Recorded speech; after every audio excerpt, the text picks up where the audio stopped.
Dans une vaste région où les terres étaient riches mais les hommes divisés, se trouvait un village autrefois prospère.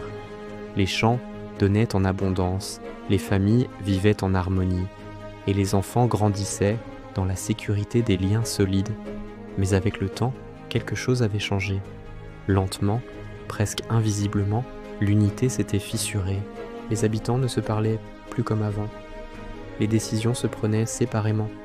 Chacun voulait protéger ses propres intérêts. Les petits désaccords devenaient des conflits, et les conflits devenaient des distances. Le village était debout, mais son cœur s'affaiblissait. Dans ce village vivait Adama. Il observait beaucoup, parlait peu, mais ressentait profondément ce qui se passait autour de lui. Il voyait les regards méfiants, les silences lourds, les efforts isolés.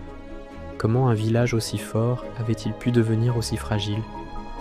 Un jour, la saison des pluies tarda. Les récoltes commencèrent à souffrir. L'eau se faisait rare sous un soleil implacable. Chacun tenta de sauver ce qu'il pouvait, seul. Certains creusèrent des puits, mais rien ne semblait suffire. Adama comprit que le vrai manque était ailleurs. Il décida d'aller voir l'ancien du village, un homme sage que peu écoutait encore. Adama demanda « Pourquoi tout semble s'effondrer alors que nous avons tout pour réussir ?» L'ancien répondit « Seul, l'homme fatigue vite. Ensemble, il devient fort. » Il ramassa quelques brindilles sèches au sol. Il en prit une seule et la cassa facilement. Puis, il en rassembla plusieurs et tenta de les briser. Elles résistèrent. « Regarde, dit-il. Une seule se casse sans effort, mais ensemble, elles tiennent. Voilà la force que vous avez perdue. » Inspiré, Adama décida d'agir. Le lendemain, il alla voir les habitants un à un, écoutant leurs peurs et leurs frustrations. Il proposa une idée simple. Et si, au lieu de travailler chacun de notre côté, nous travaillions ensemble ? Au début, quelques-uns acceptèrent d'essayer. Ils commencèrent petits, creusant ensemble un grand puits communautaire.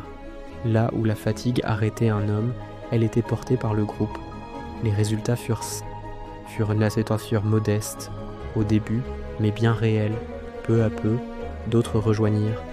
Le village recommença à respirer. L'eau fut enfin trouvée et les champs reprirent vie. Mais surtout, quelque chose de plus précieux renaissait, la confiance. Un soir, les habitants se réunirent dans le calme.